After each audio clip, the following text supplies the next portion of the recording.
Hello દોસ્તો, Mahesh computer technology YouTube ચેનલમાં આપનું સ્વાગત છે। આજે આપણે વાત કરીશું જ્ઞાન સહાયક ભરતી હતી બરાબર, જે પ્રાથમિક વિભાગની એ ભરતીનું મેરિટ કટ ઓફ મૂકી દેવામાં આવ્યું છે। કોના કેટલા કોણ લેવાયા છે અને કોણ નથી લેવાયા, કેટલા મેરિટમાં આવ્યા છે અને કેટલા નથી આવ્યા એની બરાબર। તો એ જોવા માટે તમારે શું કરવું પડશે? તો સૌપ્રથમ ગૂગલ ક્રોમમાં જઈને ફ્રી જ્ઞાન સહાયક SSA.org કરીને વેબસાઇટ છે એની પર ક્લિક કરશો, આવા હોમ પેજ પર આવી જશો ને એવા હોમ પેજ પર આવી જશે, તમને આ મકાન દેખાઈ જશે અને આને આપણે સ્ક્રોલ કરીને ઉપર લઈ જઈશું પછી અહીંયા તમે જોઈ શકો, શું જોઈ શકશો કે અહીંયા તમારું મેરિટ લિસ્ટ છે જોઈ શકશો અને ડિસ્ટ્રિક્ટ વાઇઝ વેકેન્સી। હવે જ્યારે તમને સિમ્પલ એક વાત કહી દઉં કે ડિસ્ટ્રિક્ટ વાઇઝ વેકેન્સી છે એ જોવી જરૂરી છે। કેમ? તો એની પાછળનું કારણ એ છે કે ડિસ્ટ્રિક્ટ વાઇઝ વેકેન્સી કે તમે જે જિલ્લામાં ભર્યું હતું બરાબર અને તે જિલ્લામાં ભરવા માંગતા હતા તે જિલ્લામાં વેકેન્સી કેટલી છે બરાબર એ જોવું જરૂરી હતું। હવે અહીંયા હું તમને સીધો વેકેન્સી પર લઈ જઈશ, કેમ કે ડોક્યુમેન્ટ વેરિફિકેશન કરવાનું થશે એટલે તમને જરા અઘરું પડશે બરાબર।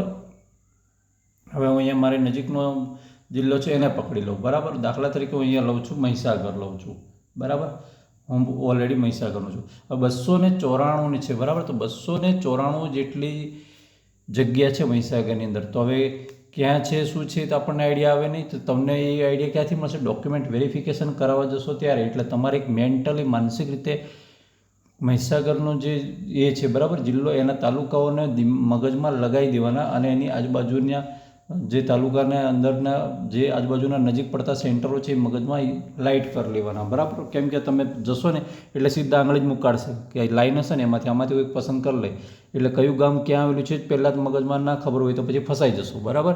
અને કોઈ કે અધર જિલ્લામાં ભરી દીધું હશે તેમને મુશ્કેલી વધારે પડે છે, કેમ કે આ બધો આપણે ટોટલી જ્ઞાન સહાયક છે, રેગ્યુલર વિદ્યા સહાયક ભરતી છે, આ બધાના એક્સપિરિયન્સથી હું વાત કરું છું બરાબર। હવે અહીંયાથી આપણે અહીંયા બેક આવી જઈએ। હવે આપણે મેરિટ લિસ્ટ પાસે આવી ગયા છીએ બરાબર। તો પ્રાઇમરી જે મેરિટ લિસ્ટ છે એને આપણે ક્લિક કરીશું તો સેમ જ્ઞાન સહાયક માધ્યમિકનું ખુલતું હતું એવું ને એવું જ ખુલશે। આને ક્લિક કરશું એટલે આ રીતે આવી જશે, આખું સેમ એ જ પેટર્ન બનાવી છે આપણે। અહીંયા જિલ્લો પસંદ કરશું બરાબર, અહીંયા મીડિયમ પસંદ કરશું ને અહીંયા સબ્જેક્ટ પસંદ કરશું। હવે પહેલાંમાં તો ઘણા બધા સબ્જેક્ટ હતા એટલે બધી લાઈન આવતી હતી, આમાં કોઈ સબ્જેક્ટ એવું છે નહીં, કોમન સબ્જેક્ટ આવે છે બરાબર। અહીંયા હું તમને વાત કરી દઉં કે અહીંયાથી આપણે માન લો કોઈક એકાધિક જિલ્લો પકડી પાડીએ, એકને નહીં માન લો દાહોદ પકડી લીધો મેં બરાબર, દાહોદ પકડી લીધો અને ગુજરાતી મીડિયમ તો કમ્પલસરી છે અને અહીંયા વાત કરી દીધી। કેમ? અહીંયા ગણિત વિજ્ઞાન નથી તો અહીંયા ભાષાવાળા છે, તો ભાષાવાળા એટલે કે આ અંગ્રેજીવાળાએ કયા સબ્જેક્ટ શીખવવા પડશે? ગુજરાતી, હિન્દી, સંસ્કૃત આ બધું જ શીખવવું પડશે। તો મારો એક મોટામાં મોટો ક્વેશ્ચન છે કે મિત્રો અંગ્રેજી ટેટ પાસવાળાને લીધા બરાબર, તો આ ગુજરાતીવાળાનું ફોર્મ નહોતું ભરાઈ શકે એવું, હિન્દીવાળાને નહોતું ભરાઈ શકે એવું, સંસ્કૃતવાળાને ટેટવાળાને નહોતું ભરાઈ શકે એવું, એમને ભરવાની તક આપવી જોઈતી હતી ને અમારો મોટો સવાલ છે બરાબર। આ મને જ્યારે આ રિઝલ્ટ દેખ્યું ને આજે બપોરે મેં 2:30 વાગે 2:30 વાગ્યાના સમય મેં રિઝલ્ટ દેખ્યું ને ત્યારે મને વિચાર આવી ગયો કે ખરેખર આ ઉમેદવારો છે અમને અન્યાય થઈ ગયો છે એવું થઈ ગયું। પણ પછી આપણે જે સિસ્ટમ જે કે ફોલો કરવું પડે, આપણે કોઈને કશું કંઈ સજેશન આપી શકતા નથી, પણ ખરેખર એવું ના થવું જોઈતું બરાબર, એ પણ કામ કરી શકે એવા હતા। હવે ઇંગ્લિશવાળા ઉમેદવારોને આપી દીધું બરાબર, અહીંથી પછી આપણે એને ક્લિક કરીને સર્ચ કરશું તો દેખવા જઈએ અહીંયા તો જે ટોપ નંબરની અંદર છે એટલે અહીંયા ટાટ નંબર દઈ દીધો છે, વાસ્તવમાં ટેટ નંબર એવું લખવાનું આવે, અહીંયા સોફ્ટવેરનો પ્રશ્ન છે। હવે ટેટ નંબરની એ છે ને પછી અહીંયા ઉમેદવારનું નામ છે, કયો જિલ્લો પસંદ કર્યો છે બરાબર, એનો સબ્જેક્ટ છે બરાબર અને કયા વર્ષમાં છે ને એમનું મેરિટ કેટલું છે એ અહીંયા બતાવી દેવામાં આવ્યું છે। હવે અહીંયા આ વસ્તુ બતાવી દીધું એટલે તમારે શું કરવાનું છે? દાખલા તરીકે હું અહીંયા આપણે જે મેરિટ નંબર અહીંયાની વાત કરીએ તો મેરિટ નંબર પહેલો તો છે એ તો છે જ, પણ અહીંયાથી સ્ક્રોલ કરીને છેવાડે જતો રહેશે। તો આની અંદર કેટલા ઉમેદવાર છે?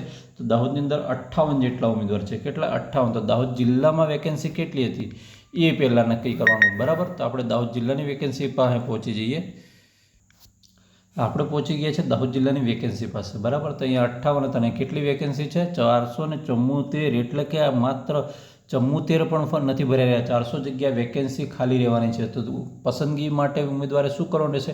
ઈચ્છા મુજબનું સ્થળ મળી જવાનું છે બરાબર।